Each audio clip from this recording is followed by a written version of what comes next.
Alors maintenant que l'enregistreur de macro a généré ici ce code VBA, on va l'analyser ensemble pour essayer de le comprendre. Alors, ce qu'il faut savoir et ce qui peut vous choquer, c'est qu'ici on a des mots-clés. Alors ces mots-clés, on peut voir le premier qui est sub. Après, on a gras italique et deux parenthèses. Gras italique correspond au nom de notre macro.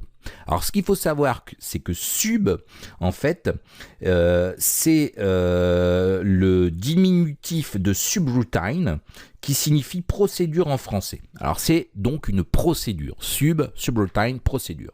La procédure, ça va être tout ce qui va se trouver entre sub, le nom de votre procédure, et handsub. Donc tout ce code-là va être exécuté à chaque fois qu'on va appeler cette procédure, et en l'occurrence ici, cette macro. Alors ensuite, ce qu'on peut observer, c'est qu'on a des cotes, des simples cotes et du texte écrit en vert et en plus en français. Alors, on peut voir gras italique macro, touche de raccourci du clavier, 2 points. Alors ça a été généré automatiquement aussi. Mais ce qu'il faut savoir, c'est que tout ici, ce qui est précédé ici d'une simple cote et qui passe en vert, ne sera pas exécuté lors de l'exécution de la macro. Donc je pourrais très bien les supprimer ou je peux très bien ici rajouter une ligne en écrivant ici mon commentaire. Alors ces commentaires servent exclusivement à vous rappeler, quand vous avez beaucoup de procédures, à vous rappeler à quoi elles servent, à avoir quelques petites indications au cas où vous vous en souvenez plus, ou si un autre développeur intervient dans votre code. Donc ça, c'est pour cette petite partie ici qu'on peut voir en vert, qui peut être complètement supprimée sans aucun souci. Ça n'aura aucun impact sur le fonctionnement de la macro. Alors ensuite, pour les deux lignes de code qui suivent, je vais me permettre de vous dire que VBA, comme je l'ai déjà dit, est intéressant parce que c'est un langage facile de compréhension pour même les néophytes, c'est-à-dire ceux qui n'ont jamais développé. Donc là, même en regardant ici, on peut se dire sélection.font.bold égale true. Si on parle anglais, on sait très bien que ça veut dire sélection, font c'est la police, bold c'est gras, et on affecte, on dit que c'est égal à true, vrai.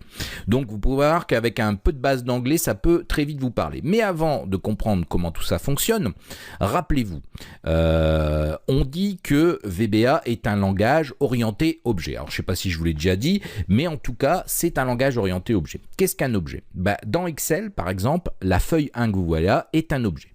10 workbook, qui correspond à mon classeur entier, est un objet. Le module 1 est un objet. Ma cellule, quand je la sélectionne, est un objet. Et ces objets, ils ont des possibilités. C'est-à-dire qu'on peut y affecter des procédures, mais aussi des propriétés. On va pouvoir les modifier grâce au code. Et là, en l'occurrence, ça va être une propriété. Alors, ce qui est important de savoir quand vous avez du code et que vous ne connaissez pas, il est possible de sélectionner un mot-clé, appuyer sur la touche F1, et là, vous allez avoir une page internet qui va s'ouvrir sur le mot-clé que vous avez sélectionné. Ce qui est très intéressant. Là, on peut voir que sélection renvoie l'objet sélectionné dans la fenêtre active pour un objet application. Donc d'ailleurs, on peut voir que ici, on a application.selection. On va parler en anglais, application.selection. On peut voir ici que dans notre code, on a mis simplement sélection, on n'a pas mis application. Alors, il faut savoir que vous n'êtes pas obligé de le faire. Parce que sélection, ça dépend d'application. C'est aussi une des grandes forces du VBA, c'est qu'on ne doit pas aller chercher trop loin. Si je mets sélection, automatiquement, ça va fonctionner. Par contre, si dans mon éditeur VBA, j'aurais pu très bien mettre ici application. D'ailleurs, alors je ne sais pas si ça va marcher là, mais si rien ne s'affiche automatiquement, vous pouvez avoir ce qu'on appelle la complétion automatique, enfin par rapport à ce que vous avez tapé. Si j'appuie sur TRL espace, on peut voir que une fenêtre s'ouvre et j'ai ici application. Je vais cliquer et on peut voir que application.font.bold fonctionne très bien. Alors, pardon, application. Et ensuite selection. Voilà. Donc on va devoir remettre sélection. Point. Voilà, et là j'aurai exactement le même résultat. Alors pourquoi on utilise ces points? Sélection ici est un objet. Je vais aller chercher sa propriété font et ensuite sa propriété italique. Tout ça est séparé par des points parce que font est une propriété de sélection, de l'objet sélection. Italique est une propriété de font. Donc vous pouvez voir qu'on peut aller un peu plus loin. Égal, c'est un opérateur d'affectation. Ça va dire ici qu'on lui donne la valeur true, qui se traduit par vrai, qui est une des deux valeurs booléennes existantes. C'est un type de variable, true et false, vrai ou faux. Voilà, vous pouvez voir qu'ici, c'est aussi simple que ça. Alors, on va revenir là-dessus, rassurez-vous, parce que là, ce sont des mots de la syntaxe que vous ne connaissez pas encore, mais vous pouvez voir que avec la combinaison CTRL plus space pour faire de l'autocomplétion avec le début d'une commande, ou tout simplement sélectionner et appuyer sur la touche F1, vous allez pouvoir avoir de l'aide directement, ce qui peut être très intéressant. Alors, si on retourne justement au niveau de notre page de propriété concernant ici sélection, on peut observer que vous avez vraiment ici des remarques. C'est assez simple, c'est en français, donc c'est intéressant. On peut voir qu'on a Selection Clear.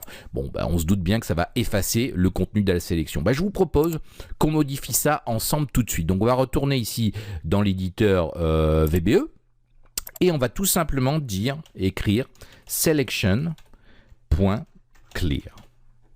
Et je vais ici enregistrer mes modifications. Je vais retourner dans Excel. Et on peut voir maintenant que si je sélectionne par exemple ici test, alors évidemment ici tout est en gras, donc ce qu'on va faire, on va pas s'embêter, on va au niveau ici, on va supprimer gras italique. Alors vous pouvez voir qu'il y en a quelques-uns qui ont disparu, mais peu importe, c'est du test, hein, comme son nom l'indique. On va aller exécuter notre macro.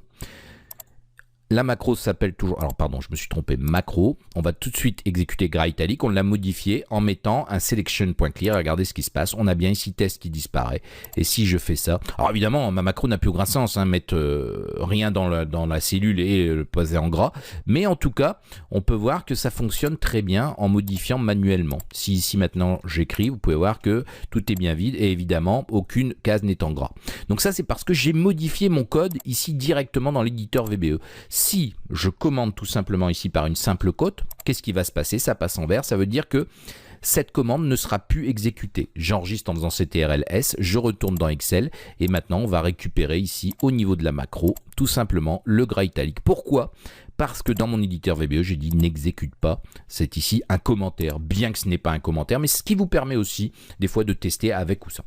Bon, voilà pour ce qui est de l'explication ici du code VBA qui a été généré. C'est très simple et encore à ce stade, on n'est pas encore capable, vous n'êtes pas encore capable de créer vos propres codes. Mais vous pouvez vous rendre compte que avec le générateur de macros, l'enregistreur de macro, vous pouvez comme ça accéder à du code VBA et en plus aller voir en appuyant sur, alors sélectionner en appuyant sur F1, aller voir dans l'aide en ligne de Microsoft qui est en français à quoi correspond tout ça. Donc pour les plus débrouillards, parce qu'on ne fera ici pas le tour de tout ce qui existe dans le VBA et Excel, ce serait impossible en un cours, tout dépendra de l'orientation de vos projets et ce que vous voulez faire. Mais on va voir les choses ici les plus importantes, celles qui sont inévitables et ensuite vous allez devoir utiliser l'aide en ligne pour tout simplement aller découvrir de nouvelles commandes, découvrir de nouvelles façons de faire. Mais en tout cas, rassurez-vous, ici, sur cette section qui se termine, on s'intéressait simplement aux choses de base. Maintenant, on va s'intéresser